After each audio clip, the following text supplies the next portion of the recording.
Je m'appelle Jennifer Hart-Smith et j'ai effectivement fait pas mal de choses avant mes études de naturopathe. J'ai fait des études de designer à la sortie du bac. J'ai fait l'école Boulle, en fait, qui est une école qui m'a appris à mener des projets créatifs, c'est-à-dire vraiment avoir une idée créative, lui donner corps et ensuite bien s'entourer pour la faire vivre. Suite à cette école, j'ai plutôt travaillé dans le web design. J'ai travaillé plusieurs années chez Deezer, qui est un site de musique que beaucoup d'entre nous connaissent. Et j'étais très déconnectée de la matière. Et quand bien même sur le papier, j'étais dans un métier créatif, j'étais tout sauf dans un métier créatif. Et pas forcément très heureuse derrière un écran 8 heures par jour. Voilà. J'ai fait une reconversion en pâtisserie, un CAP de pâtisserie. J'ai travaillé ensuite dans la pâtisserie donc plutôt de luxe et un petit peu plus pâtisserie gastronomique et restaurant. Et comme j'étais de nouveau au contact de la matière, mais avec des ingrédients qui étaient très plus blancs que blancs et pas forcément très bons à la santé, et je ressentais bien aussi que le rythme de travail, le lieu de travail où j'étais, il n'y avait jamais beaucoup de lumière naturelle, par exemple. On avait des rythmes très en décalage aussi. Donc forcément, je n'étais pas forcément plus heureuse.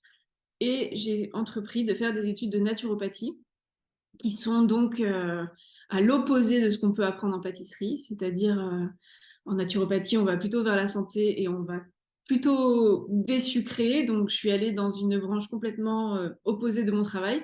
Mais finalement, de tout ça, j'ai pu monter mon entreprise et proposer donc un service de traiteur qui était avant tout sucré, mais maintenant beaucoup plus salé, avec une démarche beaucoup plus saine, engagée, en lien avec les saisons. Et j'aime bien me dire naturopathe de terroir parce que je suis très attachée aussi aux producteurs et à la campagne et à la localité aussi. Et donc aujourd'hui, la naturopathie, je fais très peu de consultations clients, mais j'utilise la naturopathie tous les jours dans mon métier pour concevoir mes recettes, écrire des livres ou faire du consulting ou même des conférences en entreprise. Moi, j'ai une évolution d'entreprise qui a été très organique parce que comme j'incarne beaucoup mon entreprise, c'est-à-dire que là maintenant, je vais recruter, j'ai des gens qui travaillent pour moi, à la fois à la production, des chefs de projet aussi sur la partie événementielle. Mais j'ai eu une évolution d'entreprise qui a été très lente, très calée sur mon rythme. Et donc, le but de mon entreprise, déjà, j'ai mis du temps à me payer. Je pense que c'est important de le dire. J'ai mis du temps à me payer, à trouver mon modèle économique. Et le but, c'est donc d'être viable. C'est le cas aujourd'hui, de générer aussi des bénéfices un peu normaux pour pouvoir réinvestir et toujours se développer. Mais c'est pas l'argent, effectivement, le moteur. Voilà. Parce que si c'était l'argent le moteur, je devrais m'asseoir sur beaucoup de principes, justement, des engagements, des envies de mieux faire. Parce que bien faire les choses, ça va pas dans le sens de l'argent. En fait, ça va pas dans le sens de l'argent parce que quand on est déjà dans un positionnement de respect des saisons, de sourcing, et qu'on sait comment poussent les légumes, qu'on sait comment poussent les fleurs, on est forcément dans une démarche où on sait que les choses vont mettre du temps, que le sourcing, ça va être un petit sourcing, on n'est pas sur des gros volumes. Et l'évolution organique, elle est à l'opposé de l'évolution de l'argent où il faut aller très très vite tout le temps.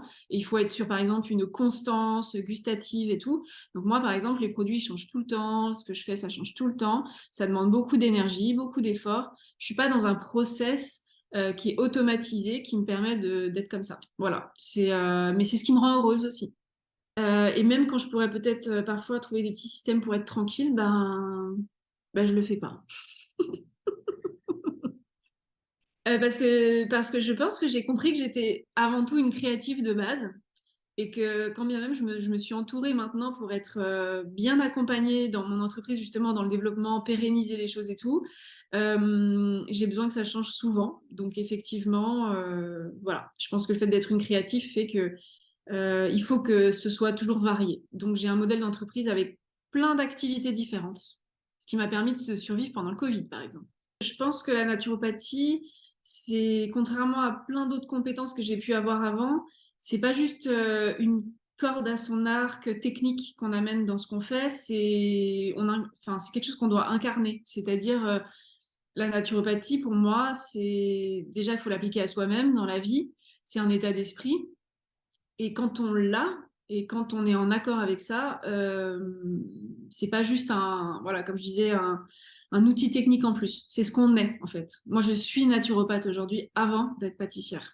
Voilà. C'est mon rapport au monde, mon rapport à la vie, c'est d'abord d'être naturopathe. Pour moi, c'est évident. Je suis avant tout naturopathe maintenant. C'est juste que je fais pas des consultations classiques. Je suis pas une naturopathe classique. La naturopathie m'accompagne dans toutes mes activités, mais j'ai pas mis en place, par exemple, une activité de cabinet où je reçois des gens, où je fais des bilans régulièrement et tout. Je le fais, mais je communique pas là-dessus déjà.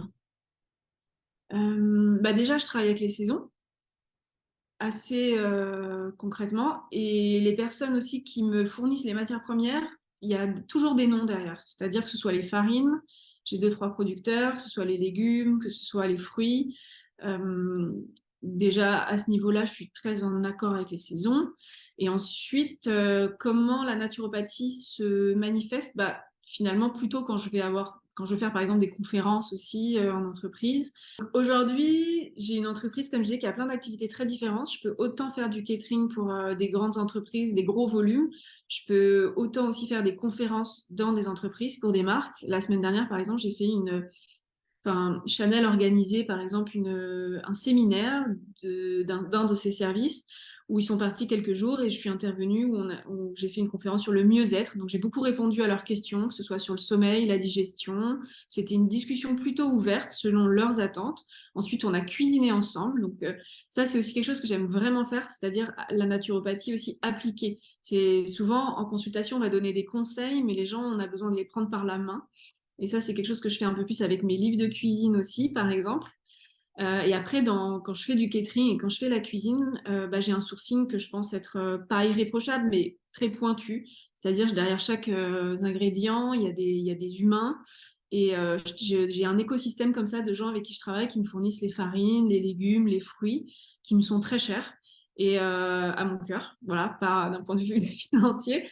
Et on travaille comme ça ensemble, voilà. Et c'est presque parfois les rapports sont inversés, c'est-à-dire c'est plutôt eux qui vont me contacter pour me dire tiens, j'ai 50 kilos de cynorhodon, est-ce que tu voudrais pas faire un truc avec? Plutôt que tiens, est-ce que tu aurais pas ça? Voilà. Donc voilà comment la naturopathie est présente dans mon quotidien au travail. C'est très marrant parce que quand j'étais au Sénato, on avait donc Aude Verret, qui est aujourd'hui la directrice du Sénato, qui était à l'époque une des dernières personnes qu'on voyait dans notre cursus pour la partie justement comment vivre de son activité.